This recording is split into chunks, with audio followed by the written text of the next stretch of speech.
ابھی تو شادی میں 1 سال باقی ہے، نہ کوئی تیاری ہوئی ہے اور نہ ہی اماں ابا کے وہم و گمان میں ہے کہ اتنی جلدی وہ شادی کریں گے۔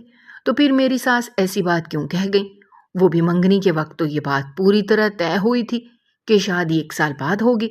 مجھے سویرا کی بات پر یقین نہ آیا، اسی لیے میں نے غصے سے کہا، ضرور تم نے کچھ غلط سنا ہوگا۔ 1000 بار کہا ہے دروازوں سے کان نہ لگایا کرو اور بڑوں کی باتیں نہ سنا کرو۔ میں نے اسے ڈانٹا تو وہ جلدی سے کہنے لگی، نہیں باجی، میں نے صحیح سنا ہے، آپ کی ساس کہہ رہی ہیں کہ وہ بہت بیمار رہتی ہیں اور ڈاکٹر نے بتایا ہے کہ ان کے پاس زیادہ وقت نہیں ہے، اس لیے وہ چاہتی ہیں کہ جلدی سے آپ کی اور یاسر بھائی کی شادی کر دیں۔ آپ کو تو پتہ ہے نا، یاسر بھائی ان کے اکلوتے بیٹے ہیں، اس لیے وہ مرنے سے پہلے ان کے سر پر سہرا سجانا چاہتی ہیں۔ بڑا مزہ آئے گا باجی، ہم خوب شادی میں ہنگامہ کریں گے، آپ دلہن بنیں گی، ہم سب اچھے کپڑے پہنیں گے، میں تو خوب ڈانس بھی کروں گی۔ سویرا ایسے خوشی میں ناچ رہی تھی جیسے یہ واقعی خوشی کی بات ہو، جبکہ میرا پریشانی اور فکر سے برا حال تھا۔ زینب آنٹی تو اچھی خاصی ہٹی کٹی تھی، انہیں بھلا اچانک ایسا کیا ہو گیا کہ وہ موت کے منہ میں جانے والی تھی، اور پھر اتنی جلدی شادی 1 ہفتے کے اندر۔ میں اپنی سوچوں میں ایسی مگن ہوئی کہ میرا دھیان ہی نہیں گیا کہ تیل کے اندر جو کباب میں نے چھوڑے تھے وہ جلنے لگے۔ سویرا نے میرا دھیان دلایا، باجی کباب جل رہے ہیں، جلدی سے نکالے۔ میں نے جلدی سے پلیٹوں میں کباب نکالے، بریانی تیار ہو چکی تھی، ساتھ ہی میں نے دہی پھینٹ کر رائتا بنانے لگی۔ مگر اب میرا دھیان سارے کا سارا ڈرائنگ روم کی طرف تھا۔ کیا واقعی میری ساس 1 ہفتے کے اندر مجھے رخصت کروانا چاہتی تھی؟ میرا دل ایک عجیب انداز میں دھڑک رہا تھا۔ اتنی جلدی میں اپنے اماں ابا کو چھوڑ کر سسرال نہیں جانا چاہتی تھی۔ سویرا دوبارہ سے باورچی خانے سے باہر جا چکی تھی اور میں نے دسترخوان لگانے کا سارا انتظام مکمل کر لیا تھا۔ کچھ دیر گزری تو اماں میرے پاس آئیں اور کہنے لگیں، بیٹی دسترخوان لگا دو، پھر تمہارے ابا کو واپس دکان پر بھی جانا ہے۔ اماں کا انداز بہت بجھا بجھا سا تھا۔ میں نے فوراً اماں کا ہاتھ پکڑ لیا۔ اماں بتاؤ تو صحیح، آخر کیا بات ہوئی ہے؟ تم بہت پریشان نظر آ رہی ہو۔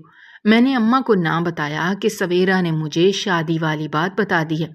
اماں نے گہرا سانس بھرا اور کہنے لگی، بیٹا تمہاری ساس کو ڈاکٹر نے کوئی موذی بیماری بتائی ہے اور اس بیچاری کے پاس زیادہ وقت نہیں ہے، بہت رو رہی ہیں، کہہ رہی ہیں کہ جلدی سے میں یاسر کے سر پر سہرا سجا دیکھنا چاہتی ہوں، لیکن نہ ہی ہماری شادی کی تیاری ہے اور نہ ہی کوئی ایسا پیسوں کا انتظام کہ ہم 1 ہفتے میں تمہیں رخصت کر سکیں۔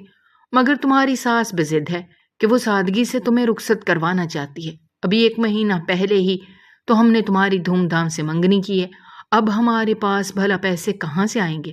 میں نے تو سوچا کمیٹیاں ڈالوں گی اور اسی سے شادی کی تیاری کروں گی، کچھ سمجھ نہیں آ رہا کہ کیا کہوں۔ تمہارے ابا نے حامی بھر لی ہے کہ وہ 1 ہفتے میں تمہیں رخصت کر دیں گے، لیکن مجھے بہت زیادہ فکر ستا رہی ہے کہ یہ سب کچھ کیسے ہوگا۔ اماں کی بات سن کر میرے ہاتھ پاؤں بالکل ہی ٹھنڈے پڑ گئے۔ اماں یہ آپ کیا کہہ رہی ہیں؟ کیا واقعی ابا نے شادی کی حامی بھر لی ہے؟ میں اتنی جلدی شادی نہیں کرنا چاہتی اماں۔ مجھے ایک دم ہی گھبراہٹ شروع ہو گئی تھی۔ اماں نے میرے کندھے پر ہاتھ رکھا اور کہنے لگیں، بیٹا جو ہوتا ہے اچھے کے لیے ہی ہوتا ہے، شاید اس میں ہی خدا کی رضا ہو۔ تمہارے ابا نے زبان دے دی ہے، اب کچھ کر کے شادی کی تیاری تو کرنی ہی ہوگی۔ چلو جلدی سے دسترخوان بچھاؤ، کسی چیز کی کوئی کمی نہ ہو۔ اماں یہ کہہ کر باہر چلی گئیں اور میں بہنوں کے ساتھ مل کر کھانا لگانے لگی۔ لیکن اب میرا ذہن بالکل ہی معاف ہو چکا تھا، کچھ سمجھ نہیں آ رہا تھا کہ اچانک سے کیا ہوا ہے۔ یہ 2 مہینے پہلے کی بات تھی، جب ایک شام اچانک سے ایک بڑی سی گاڑی ہمارے دروازے پر آ کر رکی تھی اور زینب آنٹی ہمارے گھر میں داخل ہوئی تھیں۔ پھر انہوں نے بتایا تھا کہ انہوں نے مجھے میری کسی دوست کے گھر میں شادی کے فنکشن میں دیکھا ہے اور وہیں پسند کیا۔ وہ اپنے اکلوتے بیٹے کے لیے مجھے بہو بنانا چاہتی ہیں، لیکن ان کا پیسہ اور دولت جائیداد دیکھ کر میں اور میرے گھر والے حیران تھے۔ ہم نے آج تک کبھی اتنی خوبصورت اور بڑی گاڑی نہ دیکھی تھی۔ زینب آنٹی کے زیورات ان کی حیثیت کے بارے میں خود بتایا کرتے تھے۔ اماں ابا کو تو خود یقین نہیں آیا تھا کہ اتنے بڑے گھرانے سے میرے لیے رشتہ آ گیا۔ پھر ابا نے سرسری طور پر معلومات کی تھی تو پتہ چلا کہ ان لوگوں کا بہت بڑا کاروبار ہے اور وہ لوگ شہر کے امیر لوگوں میں شامل ہوتے ہیں۔ ابا تو یہ سن کر بہت زیادہ حیران بھی ہوئے تھے اور خوش بھی۔ پھر ابا نے زیادہ سوچنے سمجھنے میں وقت نہ لیا اور میرا اور یاسر کا رشتہ پکا کر دیا۔ منگنی کی تقریب ابا نے اپنی ساری جمع پونجی لگا کر میرے سسرال والوں کے شیان شان کی تھی۔ ان لوگوں نے بھی کوئی کمی نہ چھوڑی تھی۔ میری ساس ہیرے کی انگوٹھی میری انگلی میں ڈال کر گئی تھی۔ ہاں، البتہ یہ یک طرفہ منگنی تھی کیونکہ یاسر ان کے ساتھ نہیں آیا تھا۔ میری ساس نے بتایا تھا کہ ان کے یہاں منگنی اسی طرح سے ہوتی ہے۔ میرے گھر والوں کو انہوں نے 1 ہفتے بعد اپنے گھر بلایا تھا، لیکن جب میرے گھر والے منگنی کی رسم کے لیے گئے تو پتہ چلا کہ یاسر کو کاروباری سلسلے میں شہر سے باہر جانا پڑا ہے اور وہ گھر پہ موجود نہیں تھا۔ اس لیے میرے گھر والوں نے ایسے ہی منگنی کا کھانا کھایا اور واپس چلے آئے۔ پھر اس کے بعد میری ساس نے دوبارہ میرے ماں باپ کو یاسر سے ملنے کے لیے بلایا تھا، اور اس کے بعد آ کر ابا نے یاسر کی بہت تعریف کی تھی کہ وہ انتہائی شریف لڑکا ہے، سلجھا ہوا اور سمجھدار، خاموش مزاج اور اپنی ماں کا فرما بردار۔ ابا تو یاسر سے بہت امپریس ہوئے تھے اور اماں بھی اس کی تعریفیں کر رہی تھیں۔ میں نے یاسر کی صرف تصویر دیکھی تھی۔ تصویر میں وہ انتہائی خوبصورت اور ہینڈسم دکھتا تھا، اور اماں کا کہنا تھا کہ اصلیت میں وہ تصویر سے کہیں زیادہ خوبصورت دکھتا ہے۔ میرے خاندان والوں نے بھی جب یاسر کی تصویر دیکھی اور اس کے خاندان کے بارے میں سنا تو ہر کوئی میری قسمت پر حیران رہ گیا۔ حیران تو میں خود بھی تھی، لیکن شاید اسے نصیبوں کا لکھا کہتے ہیں۔ منگنی کے وقت یہ بات طے پائی تھی کہ شادی 1 سال بعد ہوگی، لیکن آج اچانک سے میری ساس نے آ کر جس طرح شادی کی بات کی تھی، ہمارے گھر میں ہلچل سی مچ گئی تھی۔ پھر میری ساس نے میرے ماں باپ اور میرے ساتھ بیٹھ کر کھانا کھایا، میرے ہاتھ کے بنائے کھانے کی خوب تعریف کی اور مجھے 5,000 روپے بطور تحفہ دیتے ہوئے وہ واپس چلی گئی۔ ان کے جانے کے بعد اماں نے بتایا کہ شادی کے سارے کپڑے، زیورات اور سب کچھ وہ خود ہی بھجوائیں گی، ہمیں صرف ان کے چند مہمانوں کی خاطر مدارت کرنی ہوگی، اس سے زیادہ کچھ نہیں۔ نہ انہیں جہیز چاہیے اور نہ ہی انہیں کسی چیز کی طمع ہے۔ اماں کی بات سن کر میں حیران ہوئی کہ آج کے دور میں بھی ایسے لوگ موجود تھے جنہیں جہیز سے کوئی سروکار نہیں تھا، شاید اس لیے کہ وہ بہت امیر تھیں، ان کے پاس کسی چیز کی کوئی کمی نہیں تھی۔ 2 دن گزرے تو میری ساس نے شادی کے کپڑوں سے لے کر زیورات تک ہر چیز بے انتہا خوبصورت اور قیمتی بھجوائی۔ میرے خاندان بھر نے اسے دیکھ کر واہ واہ کی اور ساتھ ہی کچھ لوگ جلن کا شکار بھی ہوئے۔ البتہ میرے اماں ابا اور بہنیں بہت خوش تھیں۔ ابا نے کچھ پیسے دوستوں سے ادھار لیے تھے۔ میری مرضی اور پسند کی کچھ چیزیں مجھے بازار لے جا کر خود دلوائی تھیں۔ پھر مہندی والی کو بلوا کر میرے ہاتھوں میں بھر بھر کر مہندی بھی لگائی تھی۔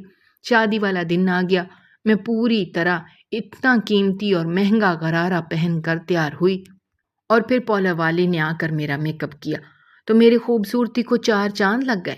جس کسی نے مجھے دیکھا میری تعریف کیے بنا نہ رہ سکا۔ میری کچھ سہیلیاں بھی میری شادی میں شریک ہونے کے لیے آئی تھیں۔ وہ وقفے وقفے سے مجھے چھیڑ رہی تھیں اور کہہ رہی تھیں، دولہا بھائی تو تمہیں دیکھتے ہی رہ جائیں گے، کتنی خوبصورت لگ رہی ہو، ایسا لگتا ہے جیسے چاند زمین پر آ گیا ہو۔ آج تو یاسر بھائی کی خیر نہیں۔ اپنی دوستوں کی باتیں سن کر میں شرما بھی رہی تھی اور ساتھ ساتھ انہیں ڈانٹ بھی رہی تھی۔ پھر خاموشی اور سادگی کے ساتھ میری بارات آئی، چند ہی لوگ آئے تھے۔ نکاح کا عمل شروع ہوا اور میں نے خود کو یاسر کے نکاح میں دے دیا۔ یہ پل میرے لیے بہت مشکل تھا، میری آنکھوں سے آنسو بہ رہے تھے۔ میری ماں میرا ہاتھ پکڑ کر میرے برابر بیٹھی تھی۔ میں اپنے گھر کی بڑی بیٹی تھی، میری بہنیں مجھ سے بہت محبت کرتی تھیں۔ یہ پل ہم سب کے لیے خوشگوار ہونے کے ساتھ ساتھ مشکل بھی تھے۔ پھر میری ساس زینب آنٹی آگے بڑھی، انہوں نے میرے سر پر ہاتھ رکھا اور کہنے لگیں، بیٹی میں تمہیں بہو نہیں بلکہ بیٹی بنا کر لے جا رہی ہوں، اسی لیے ہمیشہ تم بے فکر رہنا، میں تمہارا بہت خیال رکھوں گی۔ پھر انہوں نے اماں ابا کو بھی سمجھایا کہ اب کچھ دن تک ہم اپنی بیٹی کو اپنے پاس رکھیں گے اور آپ کے گھر نہیں بیچیں گے تاکہ اس کا ہمارے گھر میں دل لگ جائے، پھر تو آنا جانا لگا ہی رہے گا۔ اماں ابا نے میری ساس کی بات پر سر ہلایا اور مجھے سمجھایا کہ بار بار میں کے آنے کی ضد نہ کرنا، تمہاری ساس ٹھیک کہہ رہی ہیں، چند دن سسرال میں گزارو گی تو تمہارا وہاں دل لگ جائے گا، آنا جانا تو ساری زندگی لگا ہی رہے گا۔ میں نے اپنے ماں باپ کی نصیحتوں کو اپنے پلو سے باندھا اور اپنے شوہر کا ہاتھ پکڑ کر اپنے ماں باپ کے گھر کی دہلیز چھوڑ دی۔ یاسر نے مجھے گاڑی میں بٹھایا اور خود خاموشی سے میرے برابر میں بیٹھ گئے۔ کافی طویل راستہ تھا جو بے انتہا خاموشی سے کٹا۔ سارا راستہ یاسر نے مجھ سے کوئی بات نہیں کی تھی۔ گھر میں داخل ہوتے ہی نہ جانے وہ کہاں چلے گئے تھے۔ البتہ میری ساس نے مجھے بڑے شاندار سے ڈرائنگ روم میں بٹھایا۔ وہاں کچھ مہمان آئے ہوئے تھے جنہوں نے تھوڑی بہت رسمیں کی، اور پھر سب نے میری ساس کو بہت مبارکباد دی اور ساتھ ہی میری بہت تعریف بھی کی کہ انہیں ہیرے جیسی بہو ملی ہے۔ میری ساس کی خوشی دیکھنے کے قابل تھی۔ وہ واری صدقے جا رہی تھیں۔ پھر انہوں نے مجھے میرے کمرے میں بٹھایا اور کہنے لگیں، کچھ ہی دیر میں یاسر آ جائے گا، تم سکون سے بیٹھ کر اس کا انتظار کرو۔ یاسر کا مزاج تھوڑا مختلف ہے، اس لیے اسے سمجھنے کی کوشش کرنا۔ اب میرا بیٹا تمہاری ذمہ داری ہے۔ میرے سر پر ہاتھ رکھتے ہوئے مجھے دعائیں دے کر وہ کمرے سے نکل گئیں اور میں سکون سے تکیے سے ٹیک لگا کر بیٹھ گئی اور ایک طائرانہ نگاہ سارے کمرے پر ڈالی۔ ایک سے بڑھ کر ایک قیمتی چیز کمرے میں موجود تھی۔ یہ کمرہ اتنا بڑا تھا جتنا میرا پورا گھر تھا۔ دیواروں پر لگے بڑے بڑے شیشے، قیمتی پردے اور مہنگے ترین گلدان۔ مجھے خود اپنی قسمت پر حیرانی ہو رہی تھی کہ میں ایک چھوٹے سے گھر سے اٹھ کر اتنے بڑے محل میں کیسے آ گئی تھی۔ کچھ دیر اور گزری تو میں اپنے شوہر کے بارے میں سوچنے لگی۔ دل کی دھڑکنیں تیز ہو گئیں۔ آنے والے پلوں کا سوچ کر میرے ماتھے پر پسینے آنے لگے۔ کچھ دیر بعد ہی میرا شوہر میرے پاس آنے والا تھا اور یہ میری اور اس کی پہلی روبرو ملاقات تھی۔ پہلی بار میں نے نکاح کے بعد اپنے شوہر کو دیکھا تھا، لیکن اس وقت وہ بالکل خاموش تھا۔ نہ جانے اس کا مزاج کیسا ہوتا اور میری آنے والی زندگی کیسی گزرتی۔ میں یہی سوچ رہی تھی جب ایک کمرے کا دروازہ کھلا۔ میرے شوہر اندر داخل ہوئے اور اس نے دروازے کی کنڈی لگا دی۔ پھر وہ قدم قدم میرے قریب آیا تو میرے دل نے اتنا شور مچایا، میرے لیے اپنی سانسوں کو سننا مشکل ہو گیا۔ میں سر جھکائے اپنی انگلیاں مروڑنے لگی۔ وہ میرے قریب آ کر بیٹھا۔ اس نے اپنی انگلیوں سے میری ٹھوڑی کو اوپر کیا اور پھر غور سے مجھے دیکھنے لگا۔ مجھے لگا کیا وہ میری تعریف کرے گا جس طرح سارے مہمانوں نے میری تعریف کی تھی، مگر اس کے منہ سے تعریف کے بجائے ایک ہنسی چھوٹی۔ وہ اتنی زور سے ہنسا کہ میں پوری طرح دہل گئی۔ پھر وہ تالیاں بجانے لگا۔ زہرا، تم تو بہت پیاری ہو، اماں ٹھیک کہتی تھیں، وہ میرے لیے گڑیا لائی ہیں، گڑیا، اب میں تم سے خوب کھیلوں گا۔ یہ کہہ کر اس نے میرے دوپٹے کو اتنی زور سے کھینچا کہ میرا دوپٹہ جو پینوں کے ذریعے میرے بالوں میں پھنسا ہوا تھا وہ پوری طرح میرے بالوں کو کھینچتا ہوا نکلا اور میرے حلق سے چیخ برآمد ہوئی۔ یاسر، یہ آپ کیا کر رہے ہیں؟ میں نے گھبرا کر اپنے بالوں پر ہاتھ رکھا اور پریشانی سے اپنے لمبے چوڑے خوبصورت شوہر کو دیکھنے لگی جو بچوں کی طرح اچھل کود کرتے ہوئے بستر پر دھمال ڈال رہا تھا، اور میں بس آنکھیں پھاڑے اس کی حرکتیں دیکھ رہی تھی۔ پھر اس نے میری چوڑیوں سے کھیلنا شروع کر دیا۔ کھیلتے کھیلتے اتنی زور سے میری چوڑیوں کو دبایا کہ میری سرخ چوڑیاں ٹوٹ کر میری کلائی میں چبھ گئیں اور خون نکلنے لگا۔ خون دیکھ کر وہ ایک دم پریشان ہوا اور پھر رونے لگا۔ میں اس کے ان بدلتے ہوئے تاثرات پر نہ صرف حیران اور پریشان تھی بلکہ اب تو مجھ پر خوف طاری ہو چکا تھا۔ میں نے جلدی سے سائڈ ٹیبل پر رکھا ٹیشو باکس اٹھایا اور ٹیشو سے اپنا خون صاف کر دیا۔ خون صاف ہونے پر اس کا رونا ختم ہوا۔ پھر وہ پوچھنے لگا، زہرا، کیا بہت زیادہ درد ہو رہا ہے؟ اس کے انداز میں بالکل معصومیت اور بچپنا تھا۔ میں نے جلدی سے نفی میں سر ہلایا تو وہ تھوڑا ریلیکس ہو گیا۔ پھر کہنے لگا، زہرا، میرے ساتھ کھیلو گی؟ میرے کھلونے بہت ہی پیارے ہیں۔ وہ جلدی سے اٹھ کر دیوار کے ساتھ بنی لکڑی کی بڑی سی الماری کے پاس گیا اور اس الماری کو کھول کے اس میں سے ڈھیر سارے کھلونے نکالے اور سب زمین پر بکھیر دیے۔ پھر ایک دو گڑیا اٹھا کر میرے پاس آ گیا۔ دیکھو زہرا، یہ میری گڑیا ہے، مجھے گڑیا سے کھیلنا پسند ہے، اسی لیے تو ماما نے مجھے تمہیں لا کر دیا ہے۔ اب تم میری بڑی والی گڑیا ہو، چلو تم مجھے ہنس کر دکھاؤ، بالکل اس گڑیا کی طرح جیسے یہ گڑیا میرے بٹن دبانے پر ہنستی ہے۔ اس نے گڑیا کے سینے میں لگا بٹن دبایا تو وہ گڑیا ہنسنے لگی۔ پھر وہ میری طرف دیکھنے لگا۔ اس نے تیزی سے میری گردن کے پاس انگلی رکھ کر دبائی اور انتظار کرنے لگا کہ میں ہنسوں گی، لیکن میری آنکھوں سے آنسو بہہ رہے تھے۔ وہ ایک دم غصے میں آ گیا، کہنے لگا، رونا نہیں، ہنسنا ہے۔ پھر اس نے دوبارہ میری گردن کے پاس انگلی رکھ کر زور سے دبائی اور کہنے لگا، ہنس کر دکھاؤ۔ میں خوف کے مارے ہنسنے کی کوشش کرنے لگی، لیکن ہنسی کے ساتھ ساتھ میری آنکھوں سے آنسو بھی بہہ رہے تھے۔ اس نے جلدی سے اپنے ہاتھوں سے میرے آنسو پوچھ دیے اور کہنے لگا اور زور سے ہنسو۔ میں اور زور سے ہنسنے کی کوشش کرنے لگی، پھر وہ بچوں کی طرح تالیاں بجانے لگا۔ اس نے میرے ارد گرد سارے کھلونے پھیلائے اور ان کھلونے کے ساتھ کھیلتے کھیلتے وہ بستر پر سو بھی گیا۔ شاید اسے بہت زیادہ نیند آ رہی تھی، اسی لیے وہ جلد ہی گہری نیند میں چلا گیا، اور پھر میں اپنا غرارہ سمیٹے بستر سے اتری اور میں نے سارے کھلونے سمیٹ کر واپس الماری میں بند کیے اور پلٹ کر اپنے 25 سالہ جوان شوہر کو دیکھا، جسے شاید اپنا ہوش بھی نہیں تھا۔ ایک روانی کے ساتھ میری آنکھوں سے آنسو بہنے لگے۔ مجھے یہ سمجھنے میں زیادہ وقت نہیں لگا تھا کہ میرے سسرال والوں نے میرے ساتھ دھوکہ کیا ہے۔ میرا شوہر یا تو پاگل تھا یا پھر وہ کوئی نفسیاتی مریض تھا جسے دھوکے سے میرا دلہا بنا دیا گیا تھا۔ میں نے ایک نظر اس بڑے سے کمرے پر ڈالی اور خاموشی سے اپنا سامان میں سے ایک لباس نکالا اور جا کر اسے تبدیل کر لیا۔ منہ ہاتھ دھو کر واپس کمرے میں آئی تو دوبارہ میری نظر یاسر کے معصوم چہرے پر رک گئی۔ شاید یہی وجہ تھی کہ میری ساس نے مجھ جیسی غریب لڑکی کو چنا تھا، کیونکہ ان کے پاگل بیٹے کے لیے کوئی امیر لڑکی نہیں مل سکتی تھی۔ میں سر پکڑ کر بیٹھ گئی اور خاموش آنسو بہا رہی تھی۔ سمجھ نہیں آ رہا تھا کہ آگے کیا ہوگا۔ میں نے سوچا تھا کہ اگلے ہی دن میں واپس اپنے گھر چلی جاؤں گی، کیونکہ یہاں رہنا میرے لیے ممکن نہیں تھا۔ ساری رات میں یوں ہی آنسو بہاتی رہی، اپنی قسمت پر ماتم مناتی رہی، اور پھر صبح کے وقت جب میری ساس کمرے کے دروازے پر آئیں تو میں روتے ہوئے ان سے شکایت کرنے لگی کہ انہوں نے ہمارے ساتھ اتنا بڑا دھوکہ کیوں کیا۔ میری ساس نے حیرت سے مجھے دیکھا اور کہنے لگی، میں نے تمہاری قسمت بدل دی، ایک چھوٹی سی جھونپڑی سے اٹھا کر تمہیں اتنے بڑے محل میں لے آئی ہوں، تمہیں اور کیا چاہیے۔ میری ساس کا رویہ ایسا تھا کہ میں حیران رہ گئی۔ آج سے پہلے میں نے کبھی انہیں اتنے سخت لہجے میں بات کرتے نہیں سنا تھا۔ اب تو وہ ایسے بات کر رہی تھیں جیسے میں ان کی غلام ہوں۔ غصے سے مجھے دیکھتے ہوئے کہنے لگیں، خبردار، جو یاسر کے حوالے سے کسی کے سامنے کوئی بات کی تو تمہاری 2 چھوٹی بہنیں ابھی میکے میں بیٹھی ہیں۔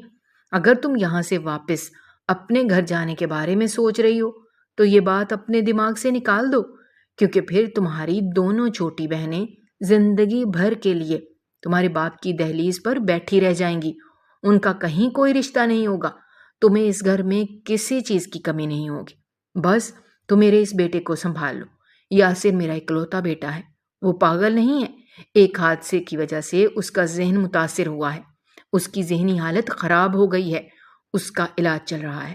ڈاکٹروں کو امید ہے کہ وہ جلد ہی ٹھیک ہو جائے گا، لیکن اسے بہت زیادہ محبت اور توجہ کی ضرورت ہے۔ اسی لیے میں نے اس کی شادی کروائی، کیونکہ میں اس کے مرحوم باپ کا کاروبار سنبھالتی ہوں۔ میرے پاس اتنا وقت نہیں ہوتا کہ میں سارا دن یاسر پر توجہ دے سکوں۔ میری ساس نے 2 ٹوک لفظوں میں مجھے ساری بات کہہ سنائی اور پھر سختی سے یہ بھی دھمکی دی کہ اگر میں نے اپنے گھر والوں کو کچھ بتایا تو میری دونوں بہنوں کا مستقبل تباہ ہو جائے گا۔ اپنی بہنوں کے بارے میں سوچ کر میں نے خاموشی اختیار کر لی اور اپنے ذہنی مریض شوہر کے ساتھ گزارا کرنے کے لیے راضی ہو گئی۔ میرے شوہر کے اندر ایک چھوٹا سا بچہ تھا جو ہر وقت اچھلتا کودتا کھیلتا شرارتیں کرتا اور کبھی کبھی مجھے بہت زیادہ تنگ بھی کرتا، لیکن میں اسے سنبھالنے کی کوشش کرتی، اسے توجہ دیتی، اس سے بہت پیار اور محبت سے بات کرتی، اور اسی وجہ سے میری اور اس کی گہری دوستی ہو گئی۔ میرے شوہر کے علاج کے لیے روزانہ شام کو ڈاکٹر آیا کرتے تھے۔ وہ اس سے بات چیت کرتے، اس کی دوائیاں چیک کرتے اور پھر چلے جاتے۔ ایک دن میں نے موقع دیکھ کر ڈاکٹر صاحب سے بات کی اور پوچھا کہ آخر یاسر کے ساتھ کیا مسئلہ ہے، وہ کب ٹھیک ہوگا۔ تب ڈاکٹر نے مجھے ساری بات بتائی کہ یاسر نے غلطی سے اپنی چھوٹی بہن کو سیڑھیوں سے دھکا دے دیا تھا۔ شاید کھیل کھیل میں یہ حادثہ ہوا تھا جس کی وجہ سے اس کی بہن کی جان چلی گئی۔ اس وقت یاسر 8 سال کا بچہ تھا جس نے اس صدمے کو پوری طرح اپنے ذہن پر سوار کیا اور اس کی ذہنی حالت خراب ہو گئی۔ اب وہ ہمیشہ اپنی بہن کی گڑیاں سے کھیلتا ہے، اس کے پاس جتنی بھی گڑیاں ہیں وہ سب اس کی بہن کی ہیں۔ یاسر کو اس صدمے سے نکلنے میں اور کتنے سال لگیں گے اس کا تو ہمیں اندازہ نہیں، لیکن اگر آپ اس طرح محبت اور توجہ کے ساتھ انہیں اپنے قریب کریں گی تو وہ جلدی ٹھیک ہو جائیں گے۔ جس دن انہوں نے اپنے اندر کا گلٹ باہر نکال دیا اس دن ان کی ذہنی حالت بھی ٹھیک ہو جائے گی۔ ڈاکٹر نے مجھے ساری بات تفصیل سے بتا کر یاسر کا بہت خیال رکھنے کی تاکید کی، اور اس دن کے بعد سے میں یاسر کے بہت زیادہ قریب ہو گئی۔ ہر وقت یاسر کو اپنے پاس رکھتی، اس سے باتیں کرتی، اس کے ساتھ کھیلتی کودتی۔ وہ میرا شوہر نہیں بلکہ میرا دوست تھا۔ میرے اور اس کے درمیان کوئی ازدواجی تعلق کبھی قائم نہیں ہو سکا تھا۔ شاید وہ تو ہمارے رشتے کی نوعیت سمجھنے کے قابل نہیں تھا، لیکن وقت گزرا اور 1 سال بعد یاسر دھیرے دھیرے کچھ بہتر ہونے لگا۔ وہ اپنے دل کی باتیں مجھ سے کہتا، اور پھر آہستہ ہی آہستہ آہستہ اس نے اپنی بہن کی موت کے صدمے کو میرے ساتھ شیئر کیا، جس کی وجہ سے اس کا ذہن تھوڑا ہلکا ہوا اور وہ نارمل زندگی کی طرف لوٹنے لگا۔ دباؤ نے بھی بہت زیادہ اثر دکھایا تھا، اور کچھ میری محبت نے کہ یاسر کافی حد تک بہتر ہو رہا تھا۔ میری ساس بہت خوش تھی۔ وہ چاہتی تھی کہ ان کا اکلوتا بیٹا جلدی ٹھیک ہو جائے اور جلدی سے اپنی ساری ذمہ داریاں سنبھال لے۔ دھیرے دھیرے یاسر کو میں نارمل زندگی کی طرف لے آئی تھی، اور پھر ایک دن یاسر پوری طرح نارمل ہو گئے، اور اس وقت انہیں میرے اور اپنے رشتے کی نوعیت سمجھ میں آئی۔ لیکن اس دن میں بہت زیادہ خوف زدہ تھی۔ میں سمجھ نہیں پا رہی تھی کہ یاسر اس رشتے کو قبول بھی کریں گے یا نہیں۔ خوف کے مارے میرا برا حال تھا۔ میں نے اپنی بہنوں کی خاطر جس رشتے کو قبول کیا تھا، اب میں اس رشتے سے محبت کرنے لگی تھی۔ میں نے پوری سچائی اور ایمانداری کے ساتھ اپنے اس رشتے کو نبھایا تھا۔ شاید یہی وجہ تھی کہ میرا شوہر 2 سال کے اندر بالکل ٹھیک ہو گیا۔ میں نے خاموشی سے اپنا سامان سمیٹ لیا تھا اور بس اپنے شوہر کے فیصلے کی منتظر تھی، جو اپنی مما کے ساتھ پہلے دن آفس گیا تھا۔ شام کو جب وہ لوٹا اور مجھے خاموش پایا تو کہنے لگا، زہرا کیا ہوا ہے؟ میں نے یاسر سے کہا، یہ رشتہ آپ پر زبردستی مسلط کیا گیا، اب آپ کی مرضی ہے، آپ چاہیں تو اس رشتے کو قبول کریں یا پھر نہیں۔ یاسر نے میری آنکھوں میں آنسو دیکھے تو مجھے سینے سے لگا لیا اور کہنے لگے، تم پہلے میری دوست ہو، پھر میری محبت اور پھر بیوی۔ یہ سارے رشتے مجھے عزیز ہیں۔ میں تمہیں ایک پل کے لیے بھی اپنی نظروں سے اوجھل نہیں کر سکتا۔ خود سے دور کرنا تو بہت دور کی بات ہے۔ تم وہی لڑکی ہو جس کی وجہ سے میں دوبارہ نارمل زندگی کی طرف لوٹا ہوں۔ یہ سب تمہاری محبت اور خلوص نیت کا نتیجہ ہے۔ میرے شوہر نے مجھے سینے سے لگا کر ہمیشہ کے لیے اپنا لیا تھا، اور ساتھ ہی میرے گھر والوں کا خیال رکھنا بھی شروع کر دیا تھا۔ یاسر نے خود میری دونوں بہنوں کی شادیاں بہت اچھے گھرانوں میں کروا دیں، اور ہم ساری بہنیں اپنے گھروں میں خوشحال زندگی گزارنے لگی۔ میں نے خدا کا لاکھ شکر ادا کیا کہ میں نے جذبات اور جلد بازی میں آ کر کوئی غلط فیصلہ نہیں کیا، اور آج میں اپنے گھر اور اپنی زندگی میں سرخرو ہوں۔ ناظرین، ہماری آج کی یہ کہانی آپ کو کیسی لگی؟ کمنٹ باکس میں اپنی رائے کا اظہار کرنا مت بھولیے گا، اور اگر آپ ہمارے چینل پر نئے ہیں تو چینل کو سبسکرائب کرنا بھی مت بھولیے گا۔ شکریہ۔ اللہ حافظ۔